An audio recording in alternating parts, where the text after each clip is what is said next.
Hello and welcome to Jeremy's Yorkshire Allotment Adventures on what is a very windy, cold, almost autumn winter day here on the allotment. It's changed drastically overnight. We've had a little bit of rain this morning, which is very good for the plants. Now, I have a handful of wool fibres and they're very, very good for the allotment. They're a great pest barrier, but we'll talk about which pests don't like this sort of thing later on in the show. Everything is coming alive. My lovely lavender here now is starting to get the buds on the top. We'll have lovely, soon beautiful purple flowers, and then the bees will be in. They love a good purple flower from lavender. Now, strange things are happening in my greenhouse. I've just been transplanting my loofah plants in there, and they've been well watered, and there was a black, in fact here's a photograph. Yes, my black liner on top of, well, just on the ground I thought. I lifted it up. Well, I'll tell you all about what was underneath it in a few moments. So sit back, relax, put your feet up. Come on, you know by now, get yourself a cuppa and enjoy today's show. Oh, and guess what? We're well over now 500 subscribers. I think it's 508 as I speak this morning on a Wednesday chilly morning here in Yorkshire. Welcome everybody on board. Time for a celebration. So much so, we're off to New Zealand.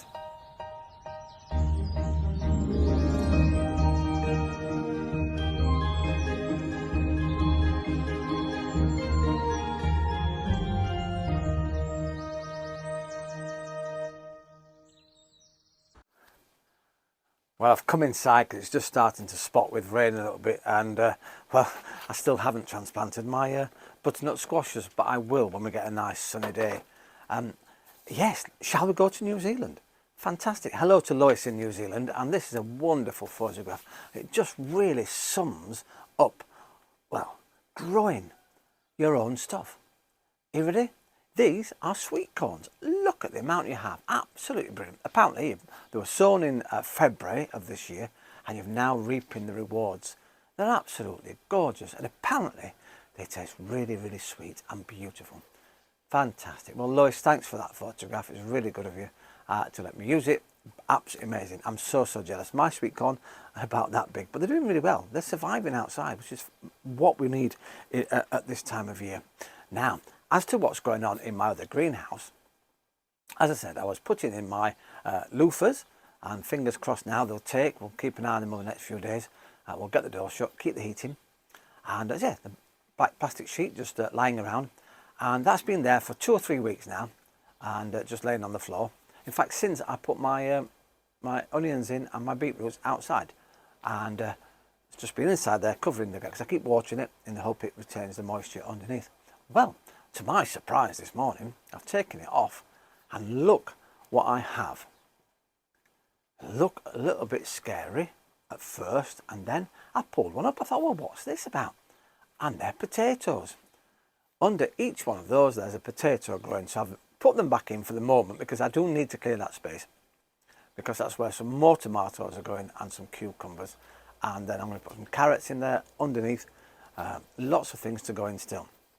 So they will have to come out, but by that time, in about a week's time, the potatoes might be a bit bigger. I stupidly did not take a photograph of the potatoes to prove it, but that's amazing. I wonder where they've come from, because there's 2 sets of potatoes that must have been left over. I put quite a bit of, well, potato skins and things in there over the past few months, over winter, to try and add nutrients to the soil.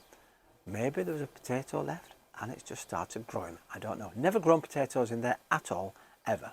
Fascinating, isn't it? What nature can do and get up to.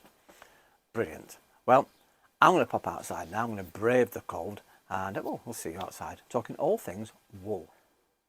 Yes, let's talk about wool, shall we, and the uses it can have, not only on the allotment, but in tubs and buckets, and on your balconies, wherever you want to protect plants, or even just to retain moisture in the soil.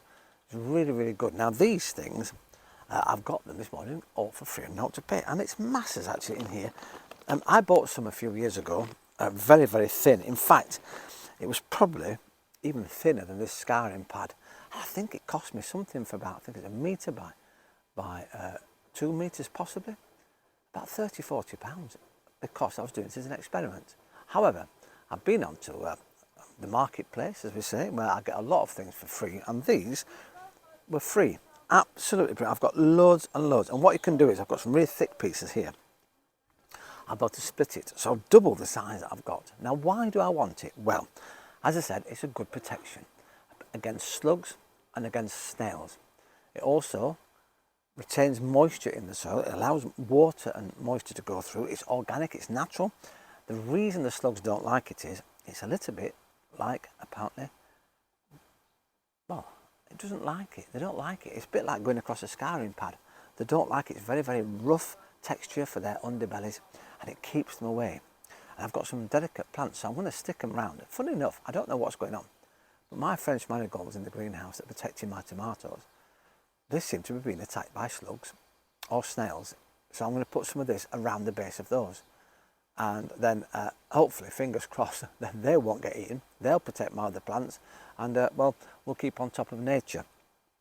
Two types of protection. I've still got the scourers, and thanks to Steve in Derbyshire, he first told us about this because it's a really cheap way.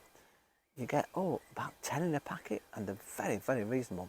Obviously, you cut, put a hole in the middle, pop it around your plant, and Bob's your uncle. Yeah, fascinating, isn't it? And that's really rough. They don't like it. I've used those in the past, and they're brilliant. But yeah, back to the wool.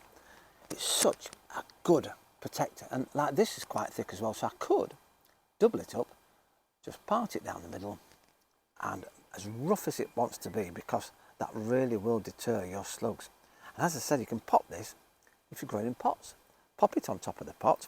It will again retain the moisture inside your pot, and it will stop the slugs and the snails from coming across it. They really don't like it, but it's great, isn't it? And this was all for free and not to pay, as I say, on my allotment. So yeah, I love using organic matter. It's brilliant, isn't it? So, you know, it's coming quite warm now here on the allotment, and yeah, brilliant. I was going to move off actually, but I just quite like it here at the moment. I can see everything that I'm growing. My potatoes really are shooting up out here. 3 types of varieties, you know. My purple or blue ones, my blue salads, they're doing really well. And I love it because the stems coming to the leaves are, well, they're like they're a darker colour than normal. They're not purple, they're not blue. They're just a different colour to the normal green stems that we have under the potatoes. I'm really looking forward to those in the coming months, get some of those out. Now, I've been on a bit of a bee rescue week, actually, when the sun was hot. The other day I was sat in our back garden at home, and, well, there was a little bee, and I noticed it was floundering a little bit on the floor. And so I found something instantly, and it just happens to be a bit of old cardboard. And stupidly, of course I wasn't thinking about filming it or taking a picture at the time, I've used the wrong side of the cardboard for the photograph, and yes, the chicken tikka was very nice, thank you very much. However, I went in, dashed in, got a little teaspoon, and put some sugar in it, dissolved it, and fed it to the bee. And you know what? It absolutely loved it. In fact, here's a photograph of the little bee, and it really did, within moments, resuscitating, during a nice time. It stayed around for a little bit, and then flew off. It got strength back. So if you see any little bees that are in trouble on the floor, just get a little bit of sugared water. Don't give them honey, you'll kill them off straight away. Just sugared water, a little bit of sugar, you don't need much at all, a little bit of a syrup, and it will revive them, and they'll love it, and they will thank you for it. So it was really, really nice. And then, whilst I was on my allotment the other day, I had a very strange occurrence that I've never seen before. There was one of the big bumblebees knocking around, and it was really struggling. I thought, oh, if it needs some sugar, water. Anyway, I went to have it on closer inspection, and it got another bee on its back. It was carrying another bee, and here's a photograph to prove it. You have to really look closely. I couldn't work it out at first. Now, I don't know what it was doing. I hope it wasn't doing anything inappropriate, you know, being on my allotment and on the shed and all that lot. But then it got the strength and it flew off. And it hasn't been back since. I've not seen it around, because I do have little bees in the top of my shed, and they're in and out all the time. They don't harm anybody, they don't come anywhere near us. Well, except the day when I was trying to repair the top of my shed, put some new felting on. Not near them, I was quite, well, about 5-6 foot away. And then suddenly, I'd been there for quite some time actually, maybe half an hour or so. And then suddenly one little bee decided to come and investigate. And I thought, well, that's the time to leave, because I don't want that lot attacking me. But yeah, they're in and out, having a wonderful time. Well, they just fly off and come back. So I'll leave them to themselves. And yeah, I like to have them around on the allotment because they really will help. It's great having you on board, and welcome, 508 subscribers. I'm really, really pleased with that. And I still thank everybody for all their lovely comments we've had this week. And in fact, I'm going to go to all of my viewers, and I wish I could remember the name. What I'm going to have to do, I'll tell rubbish. You know, these things come into my head. So what I'm going to do, I'm going to pause the video, and I'll go and check your name. I think it's, I can't think. There's that many people who've commented this week. I ought to find out who. You think I'd know, and I do apologise, and I'll see you in a moment. I should have known. It's my rusty gardener Ali in Canada, and you commented when I talked about finding mushrooms in my compost. Do you remember the reason they have it is because they've got wood bark in all the new composts to try and replace peat, not only wood but all sorts of different things. You say that you actually use mushroom compost, and it's really good. It's very mild, but it's really good at growing. It's a good substance, and I've not really heard of it before, and so I did a bit of digging, a bit of looking around. And well, apparently it's a byproduct of mushroom farming. And what they do is, obviously, the compost that they use to grow the mushrooms in, after a certain length of time, it takes all the nutrients out. So what they do, the process, is sort of steam cleaned is the old mushroom compost at the site. They steam it, they treat it with heat, kills all the bad bacteria off, and then they sell it as compost.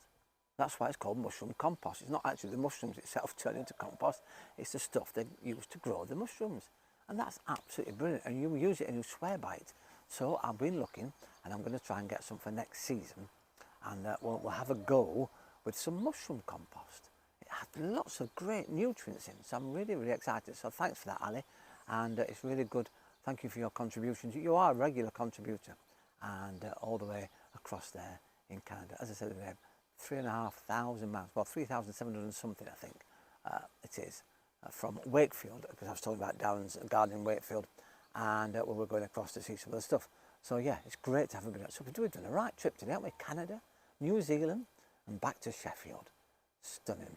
Still love the fact that Lois has grown those fantastic, gorgeous, gorgeous sweet corns. And yeah, mine will get there eventually, won't it?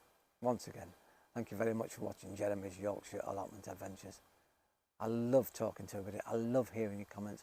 Once again, as I say, welcome to all the new subscribers that have topped us over the 500 mark. It's really brilliant.